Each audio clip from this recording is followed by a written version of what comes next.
What's going on, everybody? Welcome back. Welcome back. I know you missed us. Welcome back to the 88th episode of your favorite nerdy podcast where we talk about everything pop culture, but especially comic books, movies, and anime. That podcast being Comic X. Weeb! Ha! Ha! Ha! I'm your co-host, James, a.k.a. Comics for Cheap, a.k.a. hashtag Send It to James, a.k.a. I can't believe the Republicans are boycotting Chick-fil-A. And I got my co-host here with me. Me neither. A.k.a. Come on, Dino, hit me with the music.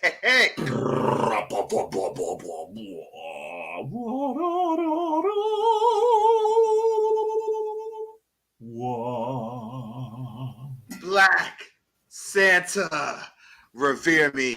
A.k.a. Because if you don't, bun guy. No. So I ain't gonna go too far because I don't want to start spoiling things for the 1,000-year blogger. A.k.a. that damn water out here it is. Super cold. Yeah. What? Water. Sponsored by nobody. We still don't got no sponsors, but I'm telling y'all it's coming sooner than y'all think. It might be next week. It might be the week after that. It might be tomorrow. Year. You never know, but it's coming sooner than later. But until then, and gratefully, we are unsullied since 2021. Right. That's right. Welcome back, everybody. Hit that like button, smash it. You know, all the usual nonsense. Subscribe if you haven't already, whether you're live or on the replay. We appreciate y'all hanging out and bullshitting with us for an hour every Tuesday at 9 p.m. And again, we talk about everything pop culture, comic books, movie, anime being at the top, sports, other kind of newsy type things kind of in the middle. Yep.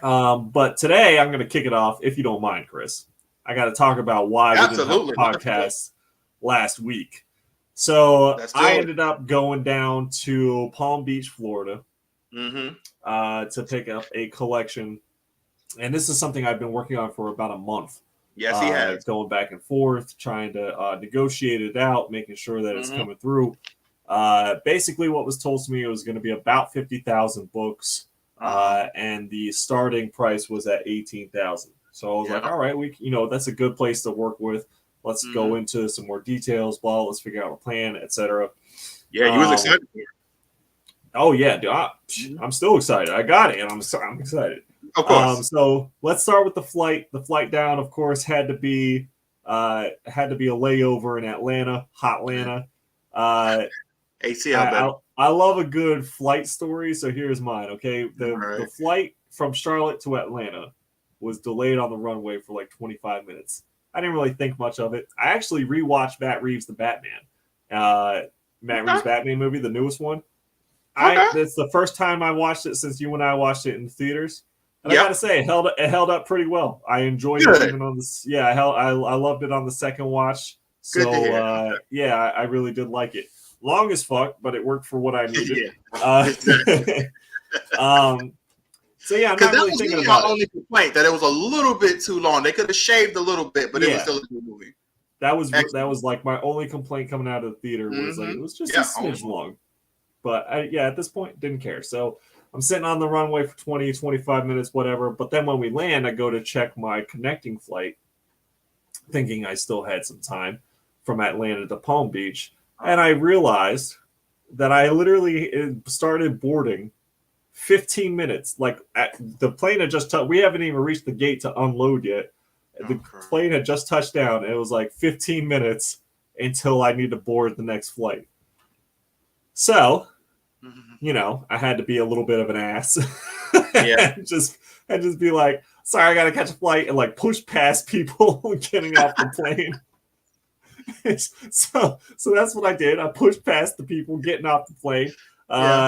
And then I'm like looking around. I checked the departing flights on the thing. Of course, it's in a different concourse. So Atlanta Airport is huge. It's monstrous. Okay. So I'm like, so there's like signs pointing to where the terminal is, and I'm like, of course. So I run towards it, and it's like you have to take the tram to go to the concourse. I'm like, of course you have to take the tram. As I'm seeing that you have to take the tram doors close and it goes. And I'm like, all right, here we go. So at this point, there's like 9 minutes left till I have to start boarding. Okay, I just grab one hand on my pants so they don't fall down, and I just start sprinting.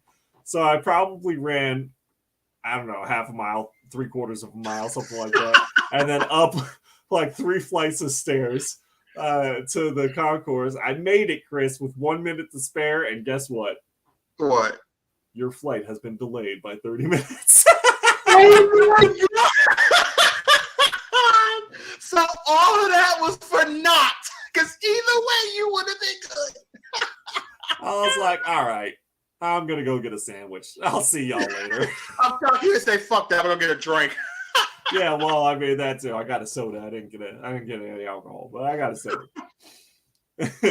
And so I got everything else from there was pretty smooth. As flight wise, I get to Florida. I have to take a Uber to the U-Haul because, of course, I'm renting a U-Haul to get all these comics to drive them back to North Carolina. And it starts pouring, and I mean like it starts Florida pouring, which means all out of nowhere. Like it was just sunny when we landed the plane. Now out of nowhere, it's like we're in the middle of a hurricane. It's crazy. It's like Randy Orton and RKO, baby, out of nowhere. out of nowhere. So then I get to the spot where my U-Haul is supposed to be, and I talk to the people, and they're like, "Oh yeah, we don't have your U-Haul. You were supposed to check your app because it told you that your U-Haul is in a different location." I was like, I didn't even know U-Haul had an app, first of all. Second of all, everything has an app now, huh? Yeah, that's what I'm saying. And then, like, when was I? You could have emailed me. I fucking was responding to all your emails. I didn't just get this address out of nowhere. I got it from the fucking email that y'all sent me. Right. So whatever. I have to take a second Uber from that location to the correct location. I get the U-Haul. Excellent. I go down to the storage unit. At this point, it's about 5 o'clock. So I'm just like, I'm supposed to meet the guy at 6. So I'm just chilling. Just chilling. The guy shows up at 6. I shit you not, Chris. It's like we had said like 50,000. By the point that we had loaded up the truck, it took until about 9 p.m. to load up the truck. It was like 60. Oh man, it's 64ish, 65ish thousand comic book. I'd say about 65,000. So it was more. And I got it for 10,500. So I got more comic books for less money. Yeah. So 65,000 comic books for 10.5. And then the guy who linked us both together, his name was Evan. Shout out Evan. He was like, hey man, I really don't want to run shows no more. Do you want to buy all my show stock? So it ended up being about 5,000 more, quality books for another 3,500. So total was 14,000. And I got 70,000 books on that U-Haul, and then trucked my happy ass home. Took 12 hours to drive that thing back home, but arrived back in Charlotte, North Carolina on whatever it was, May 25th, I think. And put it into the storage unit on the 26th. I'm ready for business at this point. Hey, that's what I'm talking about, brother. So hell yeah. It was a little nerve-wracking driving that 26-foot truck for 12 hours, but I made it through. And, 70,000 comic book collection has been acquired. Looks like I'm going to be in business for the next year.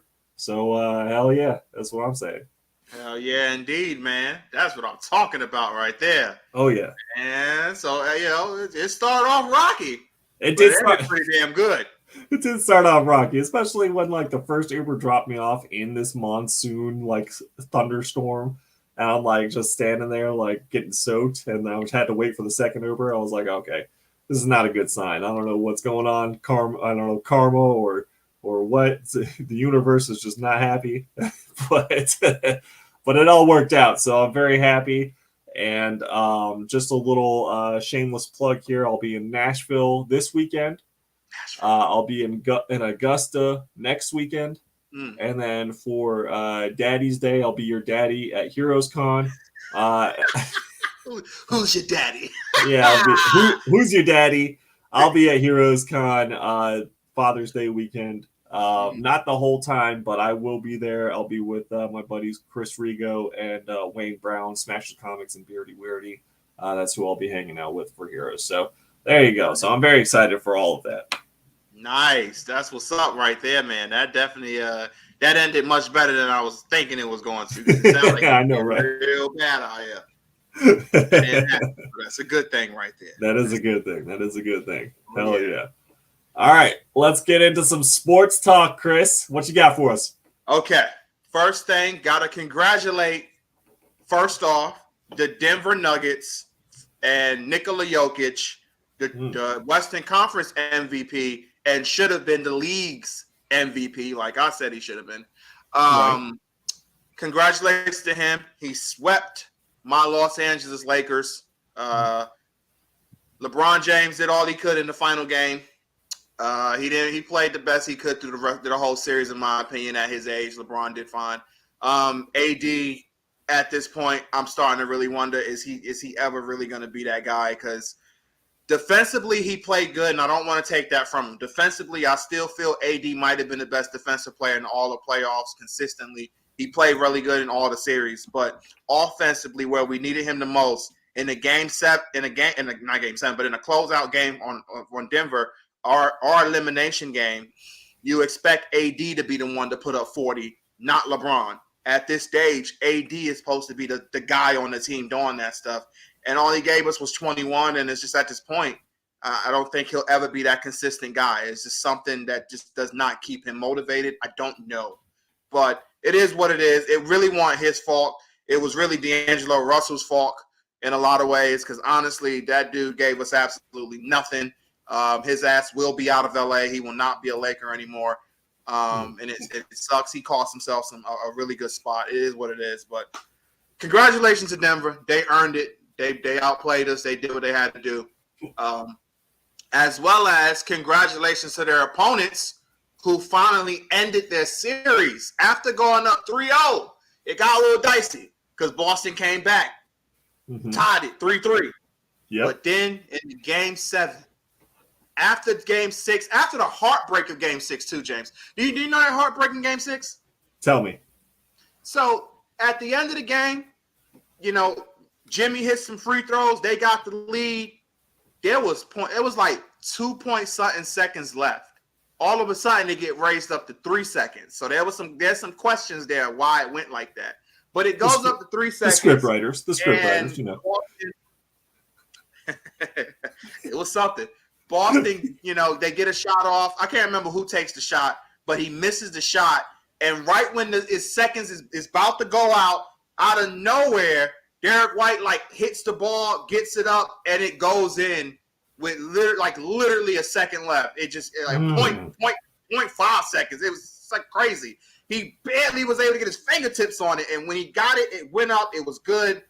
Miami lose in a heartbreaker, and you're sitting there like, wow. After that gut punch, is they going to be able to respond? They responded. After the game, Eric Spoelstra was like, look, because they asked him, how do you come back from this? Eric Spoelstra, the head coach of the Miami Heat, who, honestly, I think he's the best coach in the NBA. Eric Spoelstra does not get enough credit because, when they won with LeBron and D-Wade and Bosh, the credit's going to go to LeBron and D-Wade and stuff like that, Bosh. But Pat Riley, when LeBron got there, he went to Pat Riley. Him, D-Wade, and Bosh went to Pat Riley and was like, look, man, Eric Spoelstra is this kid. We don't know who he is. He's a new guy. We don't know him. He just got this job. We want you coaching. You're Pat Riley, the legend. We want you as the coach. And Pat Riley looked at all of them and said, you know what? No. The head coach is who I picked, Eric Spoelstra. Right. He's our head coach. I'm in charge. Y'all do what I say. Now go down there, go to practice, and handle business. No, that's how Eric Spoelstra. No, sorry, that's how Pat Riley run things. Like Right. LeBron can make people do things, and like he can make anybody do whatever in Cleveland. And of course, Jeannie Buss is just trying to make the Lakers being the Lakers. We're a franchise that always wins. So if LeBron gives something, they're gonna listen. That don't work with Pat Riley. Pat Riley is the godfather. If he say we're gonna do this, I don't give a damn who you are. Pat Riley's the one who won those champions before your butt was even born. You gonna listen to what Pat Riley say. And that's how that rolls. He's the godfather. And I love what Eric Spoelstra said, though, after the game. He said, I don't know how we're going to win this. I don't know what we're going to do. But all I know is we're going to win this next game. I wish we can tip off right now. Right now. Ooh. They're going to win the next game. I like that. And they went out there and beat them boys by 19. I mean, Jimmy was on it. And that team, and I love what Jimmy said, too. That team follows what he does. Because, honestly, that's not a good Miami team. It's Jimmy Butler, and the way his leadership is to motivate these guys makes them play 10 times better than what they actually are capable of. His motivation as a leader is unquestionable at this point. It is amazing how he's getting guys who will be in the G League, D League, whatever. They would be there. And now they're in the NBA Finals. So congratulations to the Miami Heat and Jimmy Butler, Eric Spoelstra, and all them boys. They've earned their right. One of the best paths to the finals. They knocked off Giannis. They knocked off the Boston Celtics, who was favorite to go to the championship and win it all. Like like anybody, like they was the 8th seed. They're the first ever 8th seed in a full season. Because I think the Knicks did it one time. They was the 8th seed, but I think it was a shortened season. I think it was like 50-something games they only played. But the Miami Heat is the first ever 8th seed in a full NBA season to get to the NBA Finals. This is unheard of. This is unbelievable. And I told y'all on this podcast, Jimmy Butler's a damn Hall of Famer. And this the kind of shit that makes me say, see what I'm telling y'all, Jimmy Butler is a Hall of Famer. Put some respect on that man's name. Playoff Jimmy is here. So again, congratulations to Miami Heat. And I'm looking forward to the Heat and Denver just going at it. Nikola Jokic and who's Jimmy your prediction? Butler. What do you say? Who you got? Who's your prediction? Denver or Miami? That's a tough one, man. That's a real tough one. Because here's the thing. You on this podcast and just in general, you've heard me praise both these guys all year. But I don't want to go against Jimmy. Okay. But in reality, Denver should be the team to win. But hey, Miami has knocked off every other team that they were supposed to lose to. Right. But Nikola Jokic is something else. Because already in his short career, I truly believe he's a top 30, 25 player, period. I really think he is. Okay. This guy offensively, I've never seen anything like this. He is a walking triple-double at a center position. Like he's averaging like 30, 15, and 10. Like he is a monster offensively. Yeah. It makes no sense. Right. It makes no sense. So what I'm going to say, because I really want to be honest, and I'm going to give my heart to this. I will make my prediction on this one next week. Okay. I want to think a little more, give some time, but I will make my prediction next week. That's what I will say. All right. There we go. All right. Now, as far as hockey goes, sports-wise, unfortunately, my Carolina Hurricanes were swept 4-0 to the Florida Panthers. So Florida Panthers going to the Stanley Cup Finals. All 4 games, super close. I mean, game 1 went to quadruple overtime, was like the 7th longest game in the history of NHL. Game 2 also went to overtime. Game 3, it was a shutout, but still close. Game 4 went down to the wire. They lost by a goal.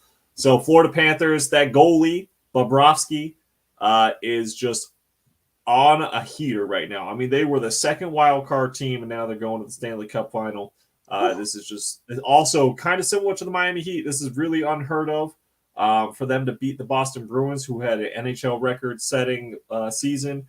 For them to beat, then go on and beat the who else did they beat? They didn't beat the Devils because that was the Hurricanes. Whoever the fuck else they beat, and then the Hurricanes, and it's absolute craziness to watch. And then on the other side, on the Western side, we had Vegas versus Dallas. Vegas coming through. They went up 3-0. Then Dallas looked like they might, force Game 7, but they came back 2 games. It was 3-2, but then Vegas stomped on them. Vegas said no. Just beat the shit out of them 6-0 last night. It was brutal. It was disgusting. It was bloody. And they were like, "Fuck you, we're going to the final." And so it's going to be Vegas versus Florida starting on Saturday. It's going to be when it kicks off. I got Vegas in 7. You got Vegas in 7. I got Vegas in 7. I think it's going to go to the 7 games, and I think Vegas is going to be the one. I think Bobrovsky is going to try his best to hold the Panthers alive. But at some point, it's not going to be enough. It's just not going to be enough, and that's what I think is going to happen. Vegas is also in the groove right now. They played up until last night, and now they're playing Saturday. Florida has been on a rest for 10 days now, and they're playing on Saturday because they swept. And there's always that question: do you want the rest time or do you want the consistency? And they actually brought up the numbers, and then they're like, teams with more rest time going into the Stanley Cup final is like 1-9 or something like that. So not great. So they said keeping that momentum is what you need. Keeping the momentum.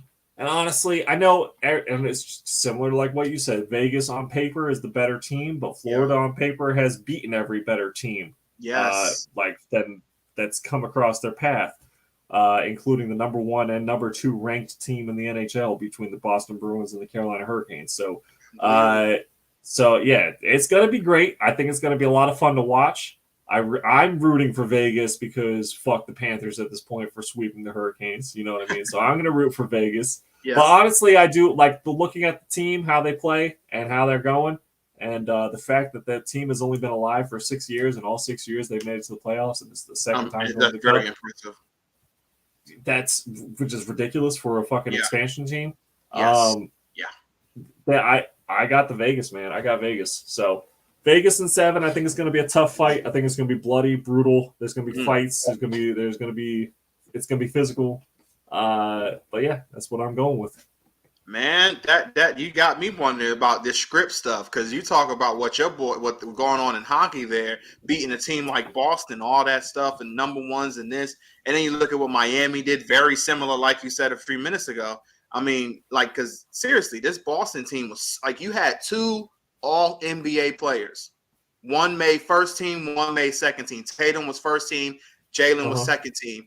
And then you had a guy. You had also the reigning defending defensive player of the year, Marcus Smart. You also had another guy who made all defensive this year in Derek White. You have all these, all this stuff Boston had going against Miami. All Miami have on paper in terms of a all NBA player or anybody with any type of resume, it's freaking Jimmy Butler, because Kevin Love is old at this point. Playoff Jimmy, baby. That's all you need. He still did this, and he beat the number 1 team in the East. Number 2 team in the East, looking at the Bucks, like it's unreal. Just don't make no sense. And now he's going against the number 2 team or number 1 team overall. You gotta look at it with the Nuggets. This is just unbelievable, man. This is unbelievable. Yeah. This is unbelievable playoffs all around. They're both going to be really fun to watch. When does the NBA Finals start? When does that start, so I can make sure I don't miss it? I'm not fully for sure. I might have to look that up for me real quick, because I'm not for sure. I can't think of the exact date. All right, let's see. NBA Finals Game 1 is going to be Thursday. Thursday it starts. There we go. Thursday. Okay, there we go. So I got to make sure I don't miss this. So Thursday, Game 1, and then looks like they're going to work around the NHL schedule after that, because Game 2 is going to be on Sunday. Yeah. Okay. Yeah, they're definitely going to. That makes a lot of sense. Usually, a lot of times they'll do that. If hockey and NBA, they usually try to work around each other in a good way, so everybody gets to. So we can all watch. One and it's good. Yeah. Because exactly. I want to watch.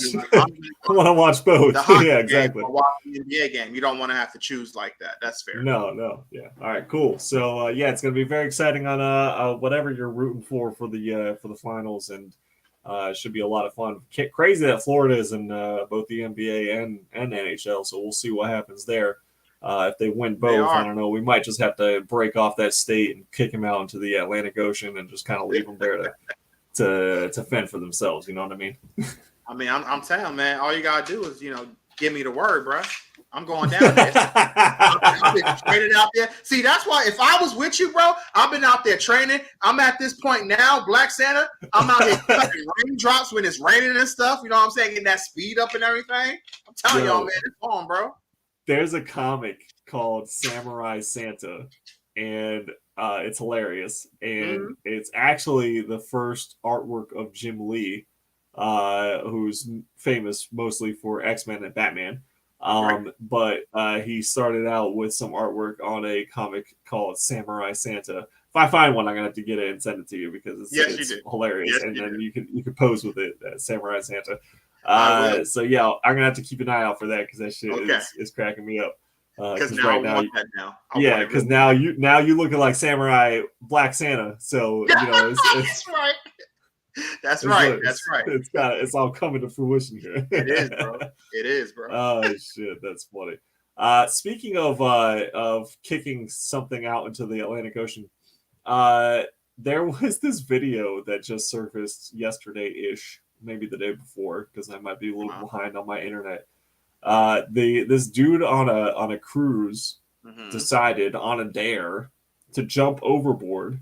So stupid. That's all his friends like recording and shit, so there's like video of it happening. So he jumps overboard, and then he was never seen or heard from again. That was it. Yo, this sounds horrible, but he deserved that. I'm saying, sorry. Like, I can't feel sorry for you. Like, I really can't. Why the hell would you do that? I don't know. I don't know if he thought like I dare you to jump off into this overboard into the. No. Yeah, I don't know if he thought like it would just be really simple to get back on the boat, or like the boat would stop and wait for him, or like I don't know. Like you could see them laughing as they threw him like a little lifesaver, like a life preserver or whatever, like the little round thing. But way far away from him, like it was not close to him. It was nighttime. They were obviously drunk. Oh my! They are that dumb. I guess they had been drunk, right? They were drunk for sure. You could tell they were drunk.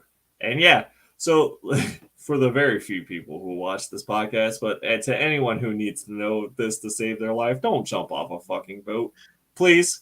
It's not going to stop in time. It's not. Even if they call a manhunt, what you're supposed to do is like throw a whole bunch of shit overboard, so that like once they do circle around, they look for the whole group of shit, and then maybe they find you if they're lucky. More likely than not, they're not going to find you, especially at nighttime. You're one little head in a gigantic fucking ocean. Yep. And you're going to get tired in under 10 minutes. Probably under 5 if you're not used to swimming. You're going to get tired. You're going to drown. And then you're drunk. So that's not... Yeah, and you're drunk. Yeah, that's not helping. Yeah. I don't know, dude. Like, I just can't imagine, like, thinking that it's hilarious and what a fun fucking dare. And then you jump over, and then you're like, oh, they're not stopping at all. And it's like, and then that's it. You die. Yeah, then Jim has never been seen ever again. Yeah, he's never seen, which is crazy. So, yeah, yeah. So I'm laughing, but it's whatever. No, it's not funny. Don't jump overboard. Like, come on, bro. Like, use your fucking brain. But I saw that video and I was like, how stupid? How stupid are people? Like, that's just ridiculous. And he was never seen again. Yeah, never seen again. Never ain't gonna see Frankie Boy ever again. Wow. I just, yeah, like I said, man, it's not necessarily funny, but at the same time, I'm sorry, you deserve that. Like, yeah, that's a Darwin Award right there. Like, you're dumb as crap. And then, like, I wonder what his family even gonna try to do to the ones who dared him to do it. Oh yeah, I didn't even think about that. Are they gonna come after them? Possibly. I don't know. I don't even know if there's some legal ramifications that can happen from that. I don't even know. Yeah. I have no idea what would happen there. It's just all sorts of silliness. Dummy. Yeah, because that's something. All right. Tom Cruise. But anyway, I just that reminded me of that, so I had to put that out there. Let's move on into some movie related content. Let's go. I got to finally watch Super Mario Brothers. Yes.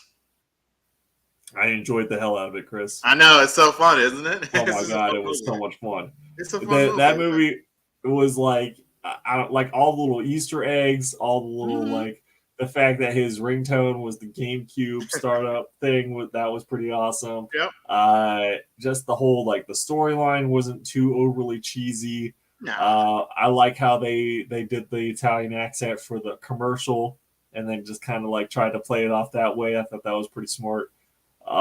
Yeah, overall, dude, very enjoyable, and I loved it a lot, and I didn't really have too many issues with it at all, honestly. It was just a fun experience for me too. I just enjoyed the movie, and like you said, the Easter eggs, visually it looked really good. Yes, and it was just a fun movie. I liked it. Well deserved all the accolades it's getting. Yes, definitely well deserved. My only concern moving forward, because now Nintendo has said that they've made like Nintendo Pictures and they've stepped away from Illumination, which is the company they were paired with to make this movie, is can they make as quality? Because obviously they're going to make more video game related movies. Like just the success of this movie, obviously they're going to do like Zelda. They're probably going to do Kirby, maybe something for Samus. They're going to go on. It's going to be a thing. So are they able to keep up the quality, losing Illumination and just being Nintendo Pictures moving forward? That is yet to be seen. But let's focus on the positive. This movie was fucking awesome. I really liked it a lot. So I'm hoping that they continue making good content in the future. And maybe, who knows, maybe we get the NCU, the Nintendo Cinematic Universe, that culminates in Super Smash Brothers Melee. That is going to be just craziness. That would be lit, because I'm pretty sure they're looking on how to figure out how to combine Sonic and Mario already. So considering the Sonic movies did all right overall. So the Sonic movies being live action, I don't know how they're going to combine the two. But we'll see. I mean, they had like the tunnels and all that kind of stuff, the alternate universes. They'll figure something out. They did have that scene where they were like, "Oh, there's so many galaxies. There's so much, whatever." So there could be that too, because that's exactly what I was thinking. I was like, "Oh, okay." They just wrote in a little blurb that could explain how they're going to bring in like Link and Kirby and whoever else they want to bring in. So yeah, I thought that was pretty cool. So that would be awesome. Culminating in a Smash movie would be pretty cool. That would be cool. Yeah. So I had a lot of fun with that movie, man. I really liked it. And then the other movie I finally got to watch was Ant-Man Quantumania. Yes. All right. Finally, Chris, you can go ahead and let us all know how you felt about this movie. Go ahead. Okay. So for me, I don't necessarily think it was like, oh my God, as bad as a lot of people are saying it is. It was just dreadfully boring to me. But it wasn't necessarily a bad movie. I didn't like, again, so spoilers here. But again, I mean, at this point, come on, guys, y'all seen it. Everybody's seen it. At this point, it's on Disney Plus, so spoilers. So we have some spoilers going forward. Like, again, Murdoch dying. I was like, why does all these people, like villains and stuff, have to die? Okay, MODOK was like the one thing I really didn't like about the movie, but go ahead. Well, my whole thing was like, why kill him? Like, why kill MODOK? Like, why kill him? Like, he should have continued on. Yeah, I think he will. They'll find a way. But anytime Kang was up there, it was awesome. I really enjoyed his scenes. He was pretty funny. I like to say, "Have I killed you before?" Like, that was a good line. I always like that line. It made me laugh. But yeah, I mean, he was fine. Everything else, I'm sorry. I just found it to be it's a little boring to me, man. It's just boring. But for you, what did you think? So I'm going to agree with you in that when it first came out and everyone was hating on this movie heavy, Yeah. And I was like, oh man, like another movie. And I was just like, I'm not gonna go see it in theaters. I'm not gonna waste my time. Blah blah blah. It comes out on Disney Plus. I watch it and I'm like, this is actually like a decent movie. I don't know what everyone was so up in arms about. I mean, obviously it's no Infinity War. It's no, Winter Soldier. It's not, whatever, Civil War, if you want to go to compare it to some other Marvel movies. But I was sitting there like, it wasn't Black Widow. You know what I mean? Like it wasn't that. it wasn't, some people want to say Eternals was the worst thing. It was definitely more entertaining. I will give it that. It was more entertaining. Yeah, it was more entertaining than Eternals. So, like, I don't know. Like, for me, I enjoyed the movie. So it was kind of exactly what I expected it was going to be with, Scott's daughter opening up the quantum realm. We're sending a signal down there and then they all get sucked in, right? Yeah, blah, blah, blah. Okay. Janet has some hidden secrets from all her time that's going on in the quantum realm. Okay, we get it. You fucked Bill Murray. Good job. Congratulations. That's funny. Yeah. It was like a chuckle. It was like, okay, all right, you fucked Bill Murray. That's cool. Kang controlled the screen. Every time he was on it, whether he was in costume or not, whether he had the power or didn't, I say it once, I said it again, Jonathan Majors just holds the fucking screen when he's on camera. Right. I don't know what it's like. He's got that it factor. I don't know what it is. No, he does. But he's got it. So it's just like even in that Creed movie, he was extremely great and like he was really good in that movie. Yeah. The charisma that he holds, just the poise, the balance, everything. I mean, he can make you start to cheer for him even if he's the villain. Yeah, exactly. And which I did. I was like, damn, Kang. Kick some ass, Kang. I was like, get up in that ass, Kang. Right. But yeah, MODOK was probably the one thing where I was like, it was really weird for them to bring what's-his-face back and make him MODOK. I was like, okay, that's a strange choice. But it wasn't like a deal breaker or anything. I was just like, okay, that's an unusual choice. But whatever. But like he looked weird, but he looks weird in the comics. I was gonna say MODOK is gonna always look weird, no matter what. He's a fucking weird. Yeah, it's just a weird character. So it was. But I like his weird ass. He's funny to me. Yeah, I don't know, man. It was just. It's mainly for me though because of like what really made me a more fan of that character, and it's not even like I'm an actual like fan of him, but what amuses me of him was in Marvel Ultimate Alliance, the video game. There's a thing where he gives you like trivia questions of the Marvel universe and stuff, and it was just fun. And because of that moment when I was like, that's it. You got a thumbs up from me, sir.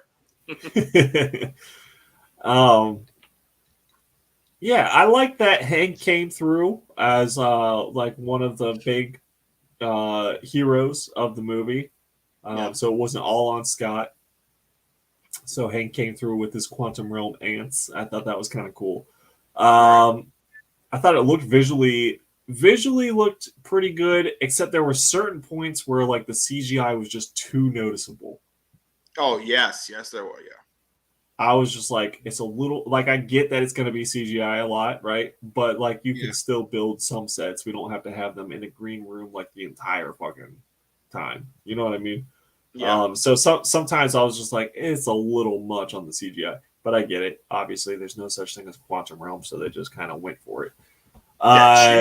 My friend. That I know of. So overall, dude, I'd give it like a 6.5 out of 10. Like I thought it was fairly decent. I didn't have like too many issues. MODOK was a big issue, and like you were saying, that killing MODOK, because Marvel has this unhealthy habit of just killing off characters. Yeah. That they don't necessarily need to.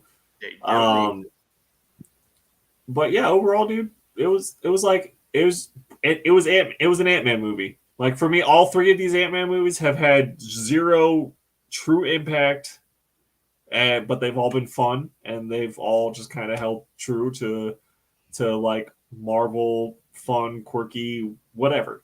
So that's kind of where I'm at. Yeah, because that's kind of like my biggest issue though, because it's with the whole thing. Because I mean, for me, just because of you, I know you gave it a 6. I'll probably give it like a 5. Okay. Just because like I said, to me it was a little boring. The issue I had the most, it comes down to when you look at the endings of that movie, and it's just like, yeah, it showed like the Council of Kang or whatever, and it was like, okay, cool, I guess, but honestly, that ending didn't really do much to serve any purpose towards the future. Like, it didn't give us anything unique that we didn't already know. And that was my biggest issue. It's like that we didn't already know, but that the average viewer already knows. I mean, to be honest with you, okay, well, look at it like this. When you looked at, all you got was the hate from, you got a lot of hate from this movie, right? But did you get many people coming out saying, wow, I didn't know like this is so shocking or new? No. That's what I'm saying. Like, I didn't hear anybody. I'm reading around, looking at different comics, going to different forums. I'm not even getting that casual fan feeling of like, oh man, that was so crazy. I can't wait to see what they do next. Right. It's this thing of like, there's no build. It's like, or at least no interest. Like, they used to have stuff that popped off at the end of these movies that build interest. This stuff they're doing doesn't build any interest. It's not building anything that makes you say, man, I really can't wait for the next shit. It's just like, all right, that just happened. Cool. Right. So now, if you at least had something super crazy and unique happen at the end of it, it would have at least counteract some of the negative publicity you knew this movie was going to get. It was going to get review bombed and was going to get some negative, whether it deserved it or not. Me and you both kind of had that feeling, and you could kind of tell. It was set up that way, unfortunately. But you could have did something. How did it do as review wise? Let's take a look. So box office, it got $214 million. So audience score was at an 83%, which is better than I rated it. Because I said 65%. But obviously the critics reviewed it at a 47%. I know you said the numbers, but from my understanding, it did not do financially well, though. 215 million. So let's see. I'm just curious at this point, so bear with me while I look up some numbers. So Quantum Mania, box office in comparison. Okay, so total worldwide box office was 476 million, so almost $500 million. Okay. And then if we compare that to Ant-Man and the Wasp, Ant-Man and the Wasp box office, let's see, that made 622 million. So it's definitely a decline. Yeah. Box office wise. Yeah.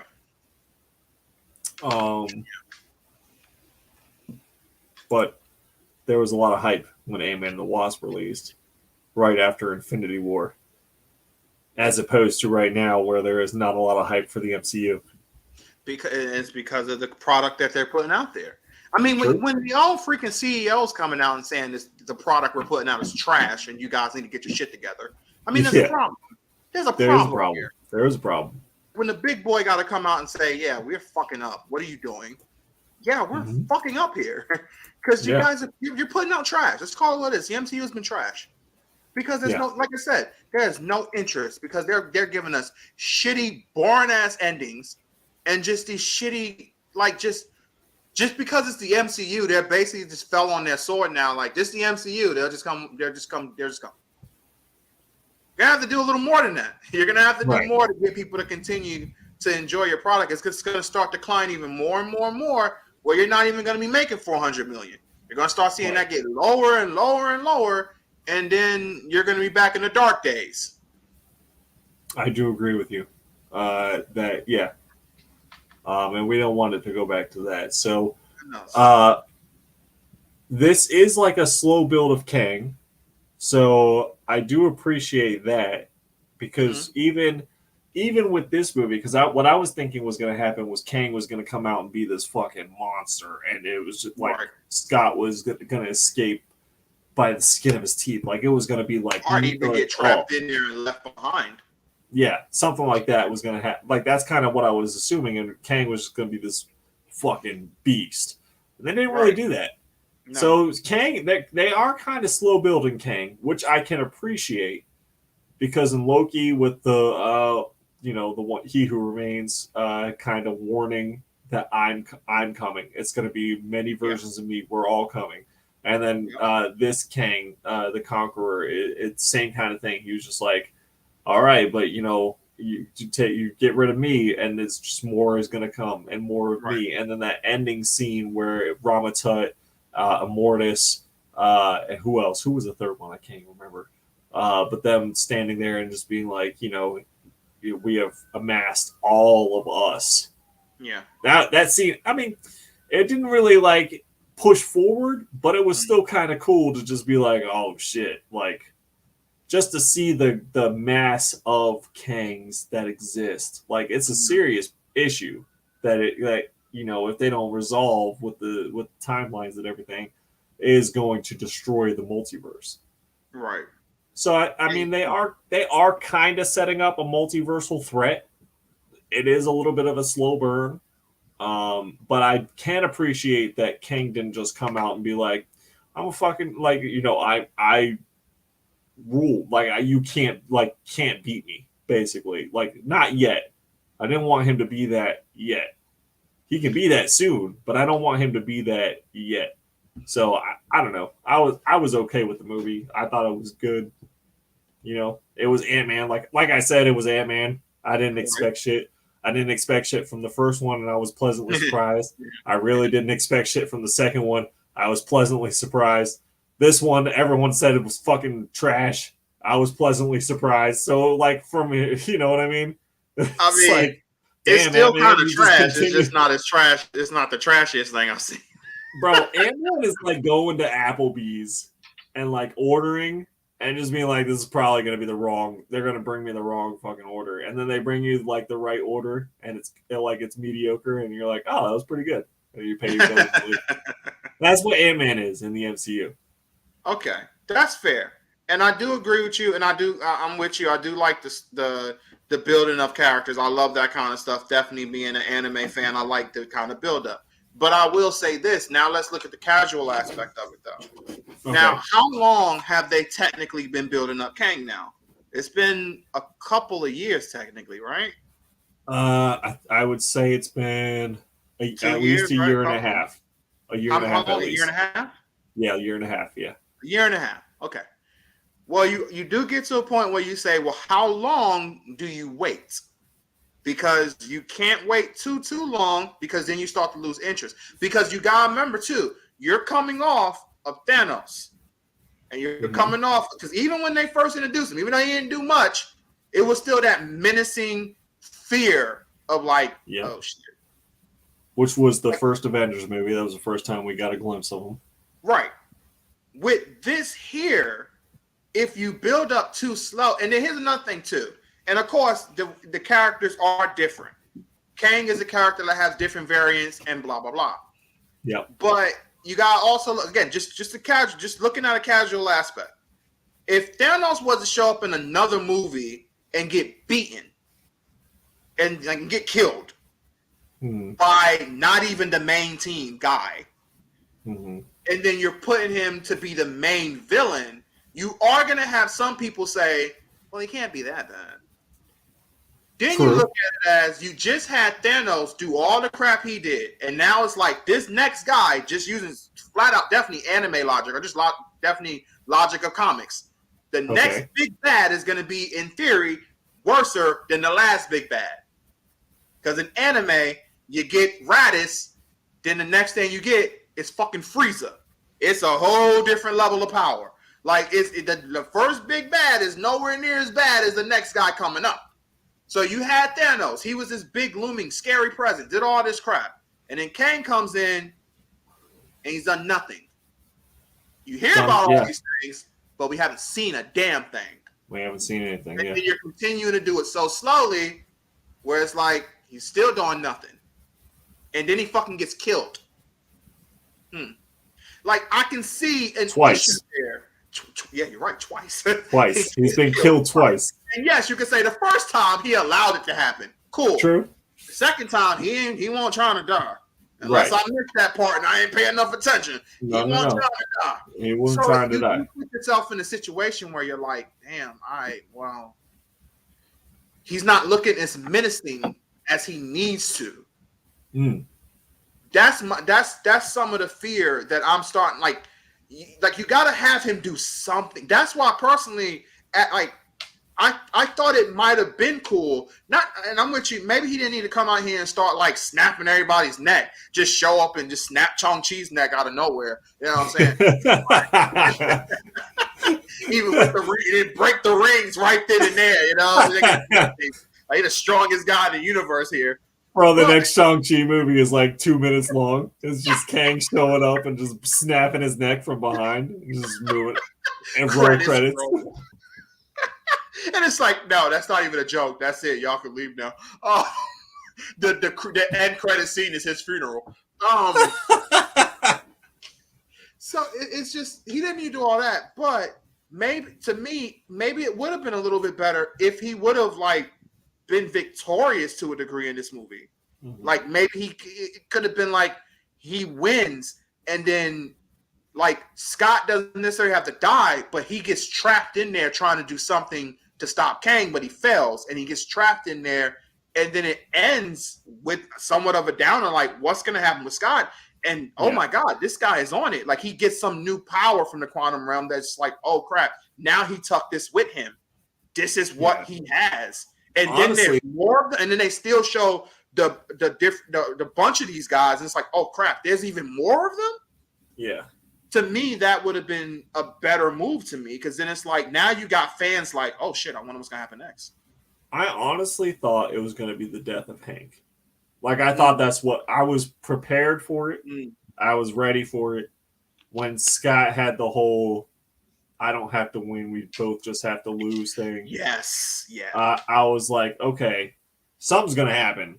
And like I was like, it's probably not gonna be Scott, because he's like the young Ant-Man. I was like, but Hank making the sacrifice play, I was like, hell yeah, like that would probably be what happened.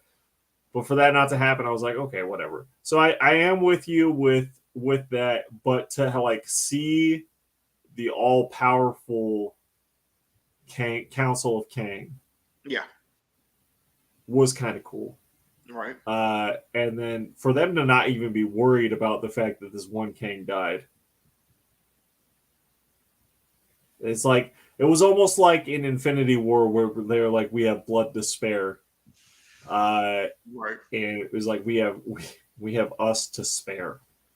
Kind of a thing. I mean, they filled a whole freaking arena, all the seats and the floor, with Kang.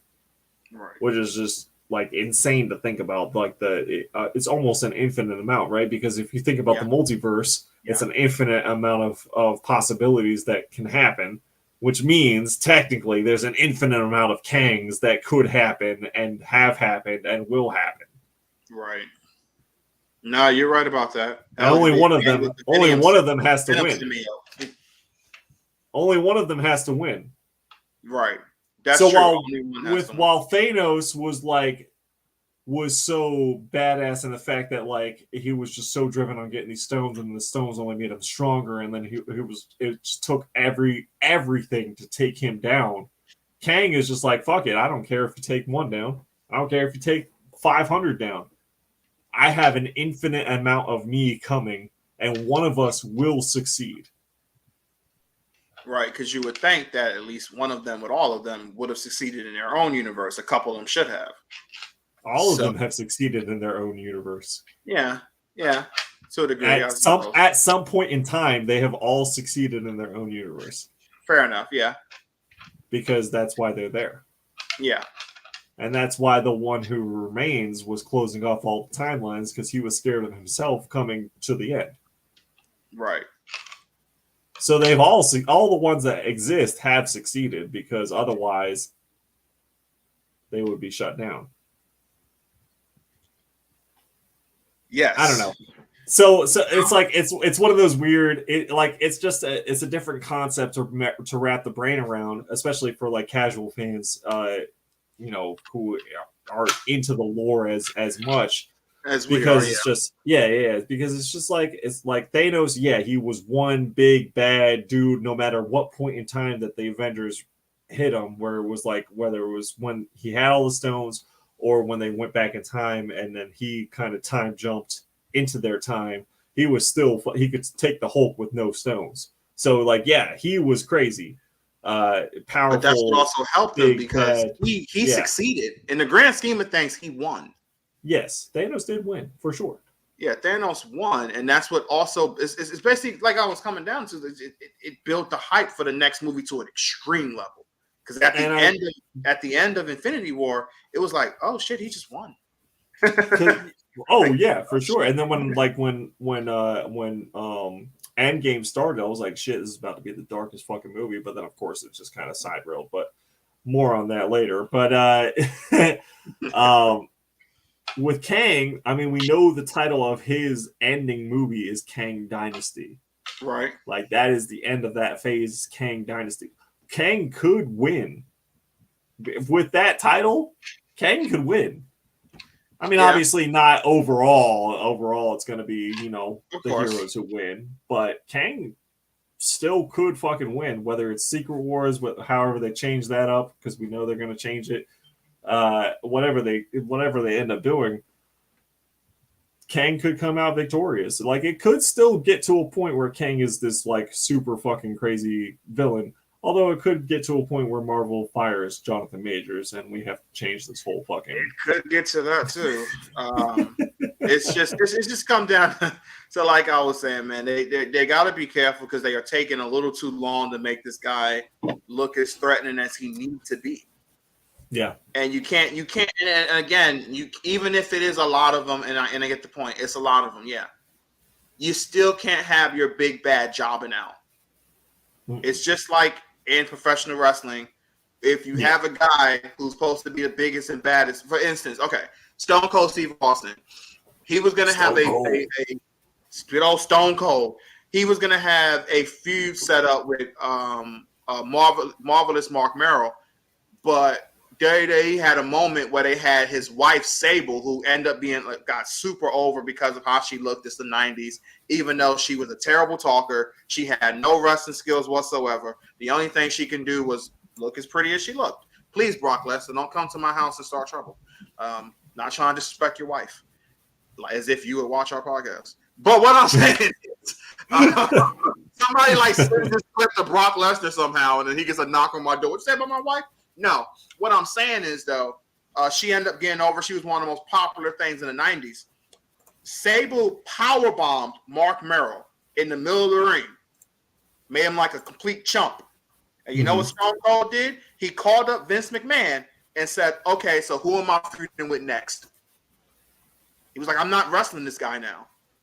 Right. He's not worth it. You ruined him. So who's the next guy? Because he's not it. Because Austin obviously was the hottest thing in all wrestling back then. He was number one guy in all of wrestling. So he wasn't gonna do that. So you can't have your top guy jobbing too many times because they lose that scariness. So I do definitely feel they definitely can do something. They're gonna have him do something crazy. He's gonna have to kill somebody big. I think that with this next season of Loki, which we have said the last time that we were on air, premieres in October. Yes. I think that's when we're going to see the true scariness of Kang. Okay. Loki was afraid of him from day one. He ran from him. If you remember, Sylvio's the one who killed him or went to stab him. But Loki was the one who was like, let's not fuck. To be fair, he allowed it. He did allow, yes. Right. But this wasn't like she didn't overpower him or none of Loki. Right. He let that happen.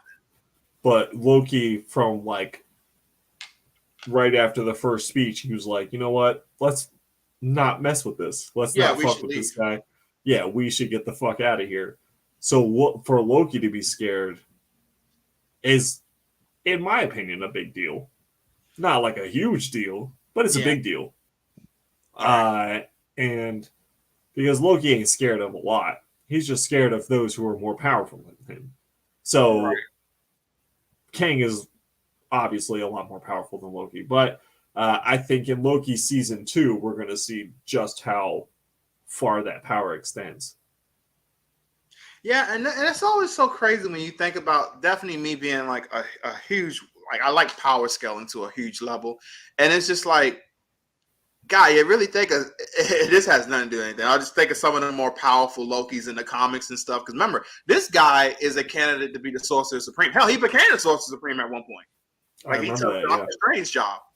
Yeah, I remember. So yeah. I mean, this dude is a monster. But I had nothing to do with it. I just wanted to bring it up because I like Loki.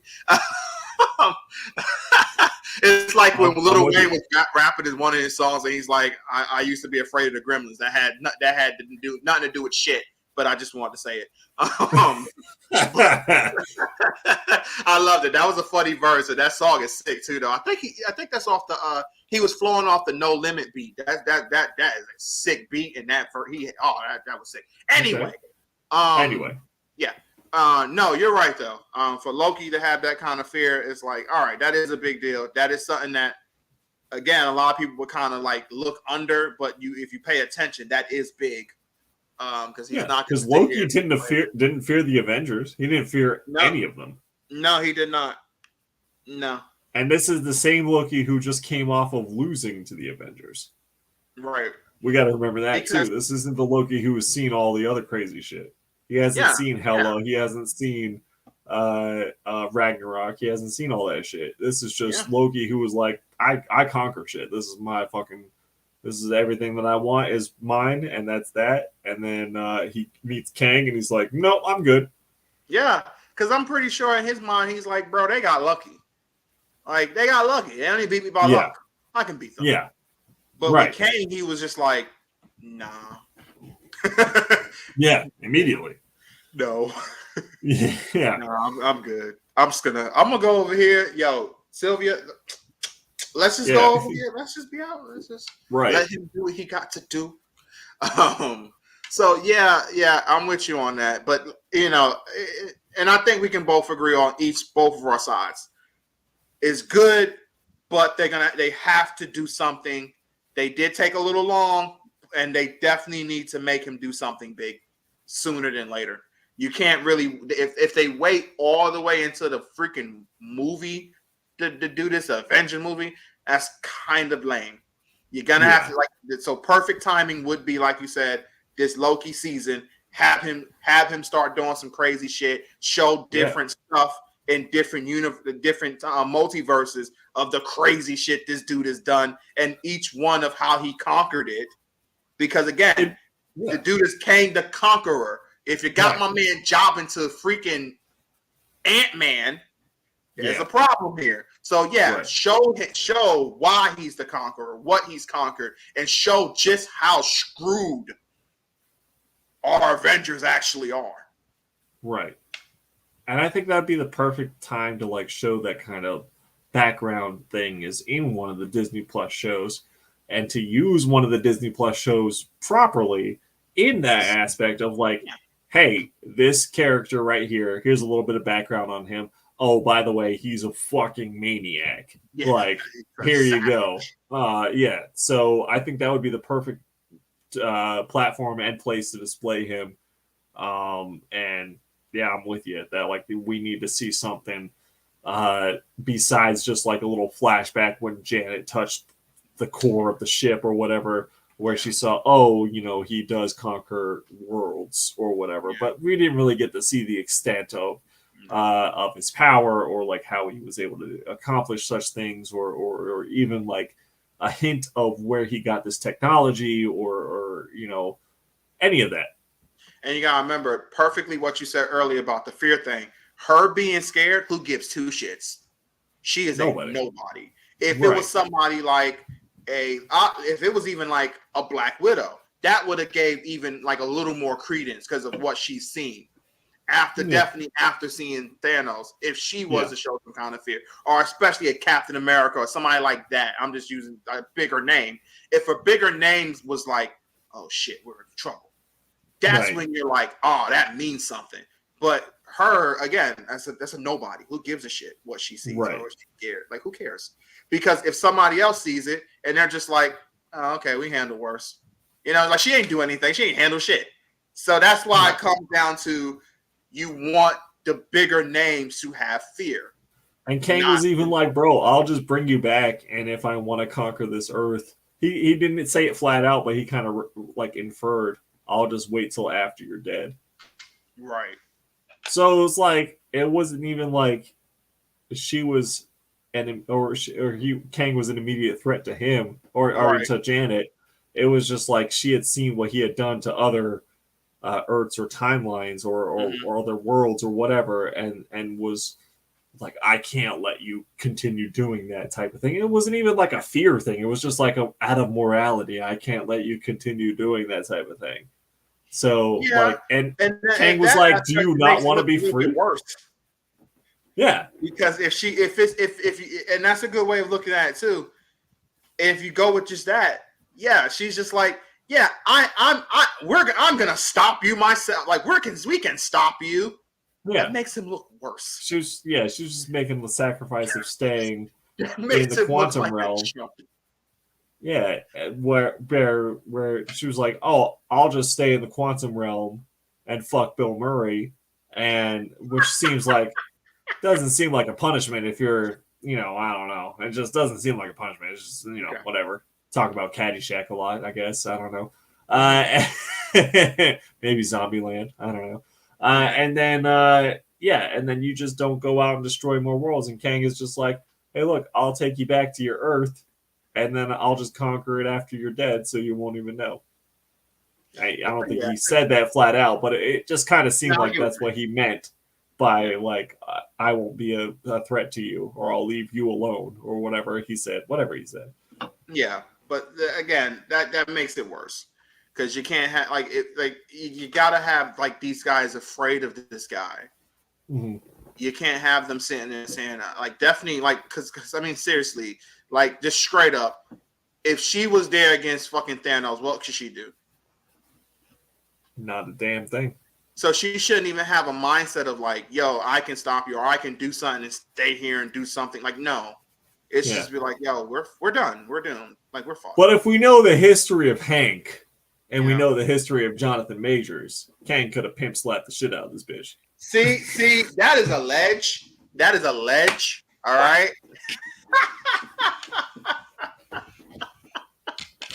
With those powers combined. Man, honest to God, do you think he's gonna lose this slot? No. I don't think so either. If they are still premiering this Flash movie, there's no fucking way. I know somebody was saying that I'm not for sure, but they were saying something about like on Disney Plus or something or wherever that when you go to look at the description for the movie or whatever, that it doesn't mention him at all. For the Ant-Man movie? Yeah. Is that true? That it doesn't mention Jonathan Majors? Yeah, like he's in the credits, obviously, because he has to be there. But when they're talking about, they don't really mention anything about him. That's what I heard. That's what a lot of people was saying that, oh, this is getting worse and worse because they're like trying to erase him a little bit. But I don't know. I was asking you because I know I don't know how true that was. I didn't hear anything about that, and I really didn't see anything about it either. So okay, I don't know how much I can say other than conjecture, but let's see. There was like a thing about how quickly Ant-Man 3 hit Disney Plus, but I don't think it hit it like super fast. So it wasn't like fucking I can't remember what the movie was. It was one of the DC movies that hit super quick. Black Adam. It was super fast, yeah, like within a month, within 30 days. Yeah, that's what it was. Yeah. Black Adam. Yeah. So this one, I mean, it was a good wait before I was able to see it. So I mean, it was a couple months at least. Let's see. I'm not really seeing anything as far as like them trying to hide Jonathan Majors or anything, okay. But yeah, they're saying that I don't think he's gonna lose it neither. It's I really don't think so. To speculate for damn sure, but I think don't think I think Disney's just gonna wait it out. I mean, when it like if nothing happens, if like the court case fizzles, if whatever, and then it comes to October, I mean, think how long the attention span of the internet is. It's not long. So we're talking about 4 months from now, we're going to be talking about Loki season 2. In 4 months, is everyone still going to be talking about Jonathan Majors if nothing came with that court case, or if he was found innocent? Unless a video comes out showing him hitting her, I don't see that happen. I don't see him losing anything. Me neither. Yeah. Me neither. So, yeah, I really don't think anything's going to come of it. But, whatever. We will see. But, we shall. I mean, nothing came of of Ezra Miller. And it seems like, nothing really has happened to him in court, and this movie is still coming out in a couple weeks. This Flash movie. They still haven't officially, from my understanding, said he is not going to be the Flash moving forward. Not saying he is. I'm just saying I don't think there's been anything official saying he is or isn't going to be. So if they didn't do that with him, then yeah, I don't see them. And he actually has done shit. That he's admitted to doing. So I don't think. And has mugshots and etc. Yes. Yes, which is crazy. I don't know what's going on with that. I will probably see that movie in theaters just because that's like Heroes Weekend and we're taking that Saturday off, so we might go see it during the day on Saturday. I'm curious to see if that shit we talked about last time, if that is what happened in that fucking movie. Yeah, I really want to see that. So I'm actually now excited just to see if that is what goes down in that damn movie. Because God knows if it is. Michael Keaton dies within 10 minutes of screen time. Period. There's I am so convinced that that's what happens. Bro, I'm just even if at the end of the movie he's still alive, I'm just gonna be sitting there like, nah, he died. Yeah, because of course, some time travel bull crap. So he's somehow alive now. But yeah, he's somehow done. I want to see. You know what I am worried about is all of like this, like pre-release hype that they're trying to build, where these these celebrities and people are saying, "Oh, I watched the movie and it's the greatest thing superhero movies have ever done, ever." Blah, blah, blah. I don't believe any of that. Of course not. Hell no. I don't believe that at all. Like no. Anytime I see that, it just makes me scared. I'm like, oh God. Oh, please, no. Please don't be the worst thing that I've ever seen in my entire life. Because it's just like, why else would these celebrities be just going out of their way to talk like mad praise about this movie that doesn't even come out for another 3 weeks? It's a good point. I don't know. Yeah, I don't know either. It is something because I'm with you. There's no way. I personally, I just, even if it's not that bullcrap of the movie that we talked about last time, I still just don't see it being that great. Mm-hmm. I see at best it being okay, maybe tolerable, but I don't see it being great. I hope it's tolerable. Yeah, I hope it's that. I hope it is. I hope it is too. I really hope it is because I love the Flash.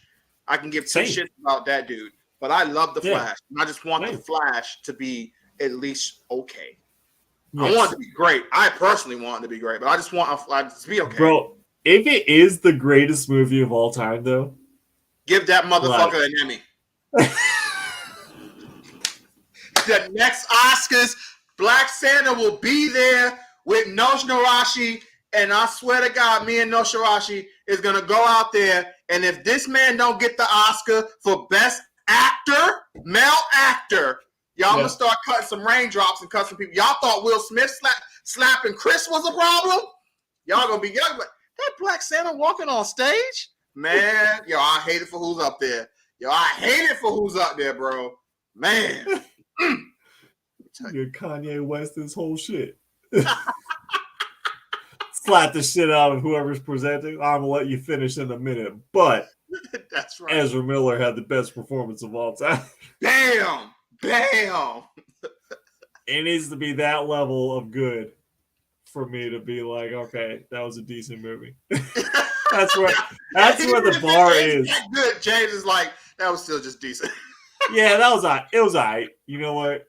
You got everybody in it. They have like a little picture of like a camera going by. Everybody's crying in the theater, and it just goes to James, and he's like, "That was all right." Yeah. They're crying because of how great they just watched the greatest thing ever. It brushed them to tears, and James just like, "It was great. It was all right." Yeah, cool. You know, I'm happy it was all right. You know, it was whatever. You know, it was whatever. Because look, bro, you're fucking with one of my favorite DC characters, period. And you're fucking with one of the all-time greatest stories in comics, period. I don't even have to say DC, Marvel, indie, whatever. I agree. This is one of the greatest stories in comics, period. I agree. So for me, the bar is already, before you even start filming, for me, the bar is high. Like, so let's see what y'all do, because for me, like, y'all, everyone, casual fan, whatever, like you said, moved to tears, crying, standing ovation. I'll just be sitting there like, oh, you know, it was okay. It was all right. It was okay. It was all right, though. Yeah. All right, though. I don't know what these pussies crying about, but you know, it was all right.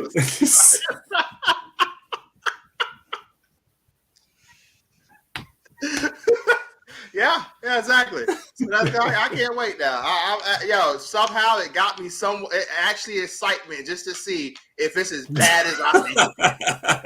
At least you did something, DC. Good job, DC Universe, the cinematic universe. Go in there with my Mike and Ike's and my soda that I sneak into the theater. Of course. Sitting there judgmental. That's right. That's right. Shit. All right, I think we have a couple of trailers to watch, Chris. So which one are we watching first? Are we watching some Tekken, or are we watching? Yeah, let's watch the Tekken one first. Let's watch the Brian. We're gonna watch the Tekken one first. Okay, all right. So we're gonna move out of the movie stuff and briefly into some Tekken. Yes. Let's see, share screen, Tekken, Brian Fury. Before you actually started, I want to say this super quick too. Something that was just really cool. Even though we'll get a little tiny bit of anime in a moment, I want to bring up the fact that one of them like big soccer events is happening, right? And what was really cool is that Goku got like highlighted heavily in that event, and like they did like this giant thing where they showed like a giant Goku thing, and like the crowd went crazy. I just thought that was really cool. Okay, all right. Where was this at? Where was it? I can't remember the name of the soccer event. I'm sorry. If you look it up, you'll just see it there. But it was really cool, though. All right, so we have gameplay and a trailer for Brian Fury for Tekken 8. Hell yeah, let's go ahead and roll that shit.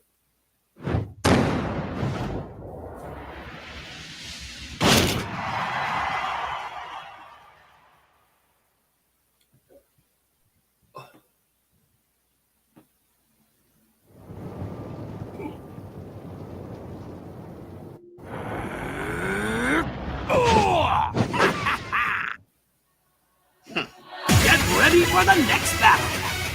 I'm ready. Tekken 8. New challenger. Brian Fury. I love that. I love how he rolls the R's. It's like, it don't make no sense. Like what? They don't even like roll. You don't even roll in Japanese. Like what? What? That's what I'm saying. This is just like, okay. That's cool, I guess. I love this guy.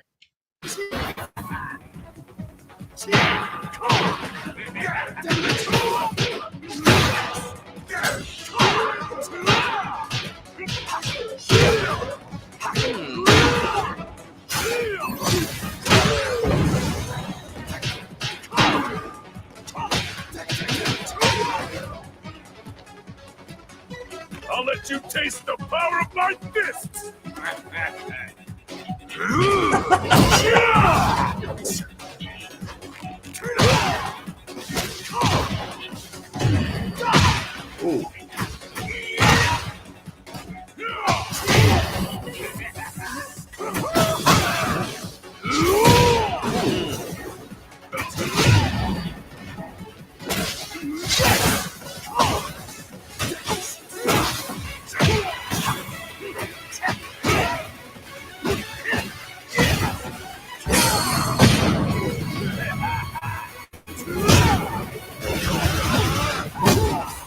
God damn.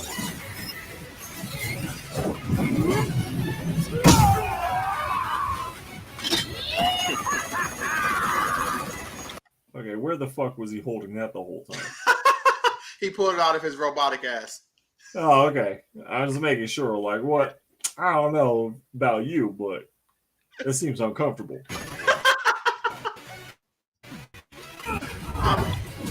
Did he just throw a gun at him? Yes.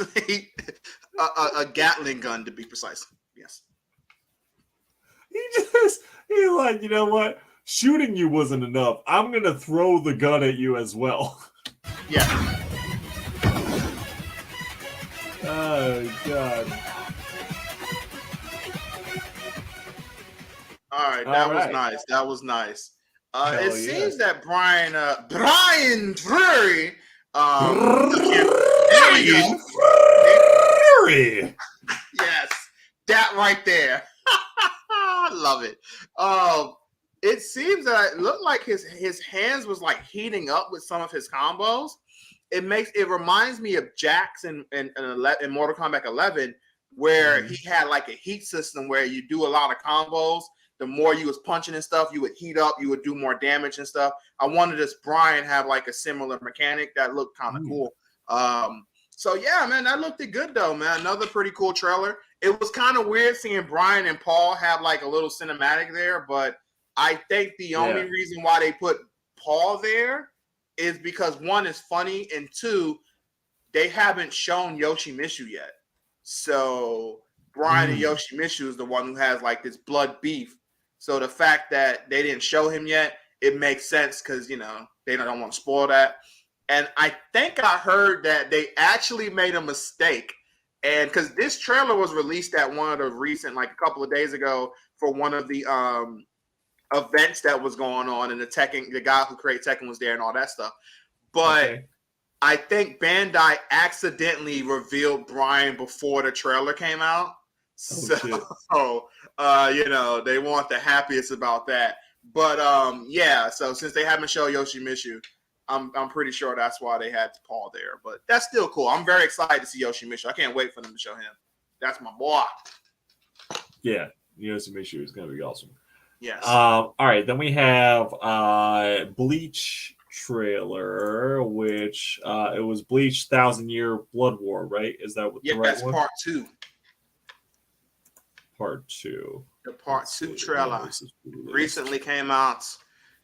And, you know, earlier in the intro, I talked about Bankai no Shirashi. This is Kenpachi, Zaraki Kenpachi's Zanpato. And the name of the sword, we actually end up finding out in the Blood War art. And I'm pretty sure they showed it at least in part 1 already. So I don't think I'm spoiling anything. Because obviously I know the whole series. I read the manga and everything. But it's called No Shirashi. His Bankai has not been revealed yet. I know that hasn't been revealed yet. And yeah, so cool stuff. We'll see how that goes. I'm pretty sure they'll give us a nice little hint of that in the trailer or something. But they're not going to show us that. They already told us. We already know he has it.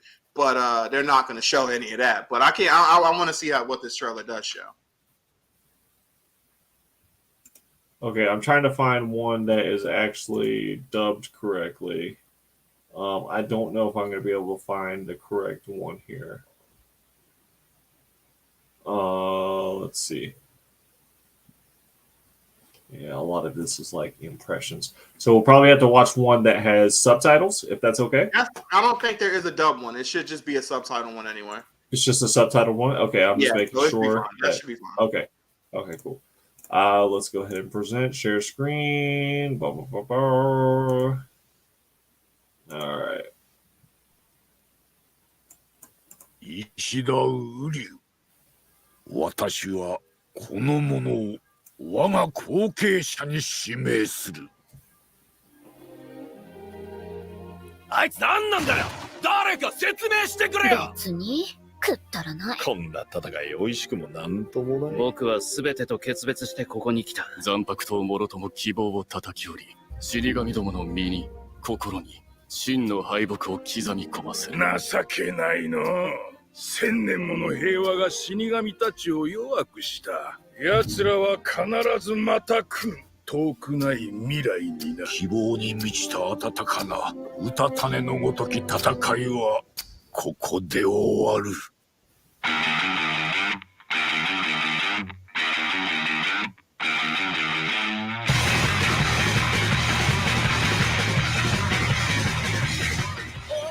俺たち相性が良さそうじゃねえか。随分だよ。命がっての圧が上がするもんなの。私のこと頼ってくる隊長かわいい。無茶させんじゃねえ。共に生きた者とは共に死す。3度目の回答をはい、すげえ。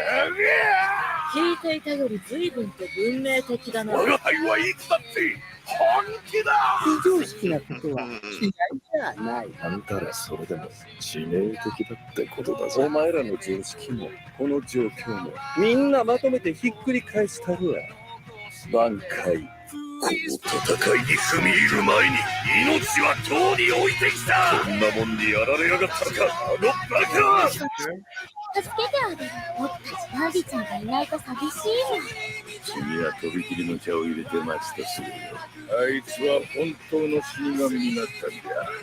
死神を踏み越えた本当の死神にの。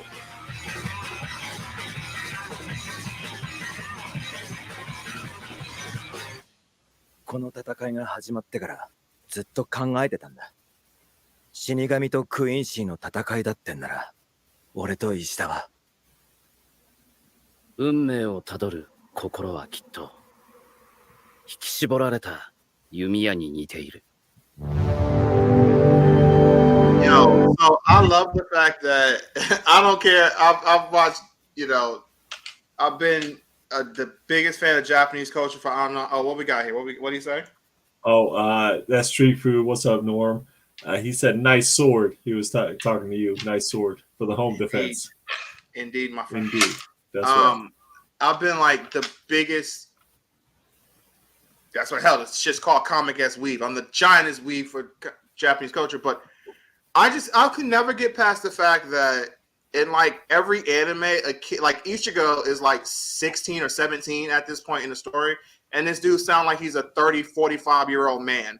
Like, it's always so funny to me how like teenage Japanese voice actors just sound like they're full-ass adults. It's like they don't worry about it at all. It's like they smoked a pack a day since they were 11. Yes, I just love it. But what's really cool about that, because all those scenes, if you read the manga and you've been waiting all these years for an anime adaptation, it's so many years you waited for this to happen. And like all those scenes, I want to say so much, but I don't want to spoil anything for anybody who watches it. But the one thing I will say that's insane, you saw Shinji, who is one of the captains of the Gote 13. He says Bankai. What's crazy about that, he actually does not, this is an anime exclusive here, because in the manga, in the 1,000-Year Blood War arc, he never releases his Bankai. You don't find out what his Bankai actually do until you read the light novels. And I know a lot of people haven't read the light novels because, one, most of them haven't even been translated to English. Right. And two, it's not that easy to get your hands on. So a lot of American people have, you read the manga, you saw how all that went down. You never saw Shinji's Bankai. That was one of the ones you wanted to see. So the fact that they're going to show that in the anime, that's why I just love, like, there's a lot of people like, oh, manga's better than, I'm sorry, no. I will always be an anime fan over manga. I read manga. I love manga, but I will always be an anime fan more because I said it before. It just, you get more like scenes and just so much interesting stuff that you can't more get. Depth. Right. Yeah. And the fact that we're going to get this dude's Bankai, which I'm not going to say what it does, but I'm damn sure going to say it's OP as hell. I can't wait to see that shit done animated wise. Like, that's going to be amazing. So I'm very excited for that, man. I'm very excited for that. And plus, I just want to that sword there, he is going to put in some damn work in this second season. It's going to be epic. Okay. I just want to say, as someone who doesn't watch a lot of anime, just watching that trailer, I thought it was very interesting how was almost like how like stacked or layered each scene was on top of each other. Like they didn't really leave a lot of space to like absorb what you just watched. It was just like boom, boom, boom, boom, boom, boom, boom, and just kind of switching around. So if you weren't like super into or up to date on what was going on, I got lost kind of quick. But it was just interesting to see how like just how quickly they just jump, or just how their trailer is structured. I guess I want to say it was just that was interesting. No, you're right about that. You are right about that. That is definitely, and that's the thing, and that's a lot of anime trailers are structured that way because they're looked at. They're going to their viewers, so they're looking. A lot of anime now that there are some. What we got? What's up, Cam? Cam's in the house. Cam says, "What's up, y'all?" But yeah, it's pretty hard to argue that manga is better for stories with a lot of action, especially when the anime has incredible animation. Yeah, definitely when it has a lot of good animation, that's when it gets unbelievable. But a lot of these things are looked at as, because there are ones who are just like, I only watch the anime or I only read the manga, but still you're gonna get something out of it. And there's a lot of the anime trailers are just structured that way, where it's just moment, and it's for their like anime fans just eat that shit up, where we're just like, we want to see what's the big thing, what's happening next, what's going on, who's the characters. They're trying to fit as many characters. Anime has definitely shonen anime, like Bleach is a shonen anime, so it's a shonen. It's about action. It has a lot of characters, so they're trying to fit in as many characters, definitely fan favorite characters, to get the hype up. So they showed a whole lot of fan favorite characters to get the hype up. So to do that, they kind of structure their trailers to be like that, where it's just like, where they got to stack it. Here. Yeah, this person saying this scene is going to have this person in it, and all that good stuff. Gotcha. Okay. That's pretty cool. I like it. I like the trailer. Trailer's pretty hype. But yeah, it was interesting to see how quickly they switch from scene to scene. Right. Hell yeah. And it looked like that's coming out soon, in the next month or so. Yes, it comes out next month, the second season. So we're excited. The anime community is excited. We've been waiting for the Bleach anime to come back, and I'm gonna make a prediction here. Okay. So it took a long time for us to get this. Now, this is where things get a little dicey. Now, if Kubo can get everything going, because right now he is currently working on Bleach's Hell arc, which takes place after the events of the 1,000-Year Blood arc. I think we have a big chance of actually getting an anime version of that too, where this here for the longest time, like when the Bleach anime ended many years ago, it was like, all right, we're probably never going to get any more Bleach anime wise. And now that we finally got this, and the hype, a lot it was a lot of people liked the first part of it. A lot of people was like, damn, I wish they gave us all of it. They was happy and hungry and ready for more. I think that Kubo's going to see, and not just Kubo, a lot of people up top are going to see that, Bleach has definitely got a good enough fan base to keep this shit going. And I do think we're going to get that Hell arc animated too. I really think we're going to get that. We just kind of need Kubo to kind of write a little bit more right now, because we've been waiting for like a whole year for chapter 2, so we kind of need him to get things going. But I do think we got a big chance of that, because I think this is going to be insane. Like this part 2 is going to be crazy. I'm hoping that it is, and I'm relying on you to let us know within the next month or so how it's going on. Hell yeah. But I think we're going to bring this podcast to an end this evening on that note. So keep an eye out for that. Keep an eye out for the Tekken 8, obviously. We discussed, Ant-Man. We discussed Super Mario. We discussed a whole bunch of stuff. So next week we'll be back on Tuesday, 9 p.m. Talk about sports, pop culture, anime, movies, comic books, all that kind of shenanigans. Cam with one last comment coming in saying, I can't believe Bleach is still going. It's been running along with One Piece forever. Real quick, just super quick on that. The funny thing is, though, like, Bleach just came back because it was gone for I think maybe even 10 years, maybe something like that. Anime wise, it's been a long time since we got some Bleach, man. So this 1,000-year Blood War, none of us thought we was ever going to get an anime version of it. We just did, and the fact that we actually did, it's been amazing. There you go. All right, so we had the hiatus, but it's come back. So that's why he says, oh, damn, I didn't realize I had the hiatus. Oh, there you go. We just said the same word. So very cool. We'll be back next Tuesday, 9 p.m., chilling, killing with the villain and Black Santa. And as always, stay villainous.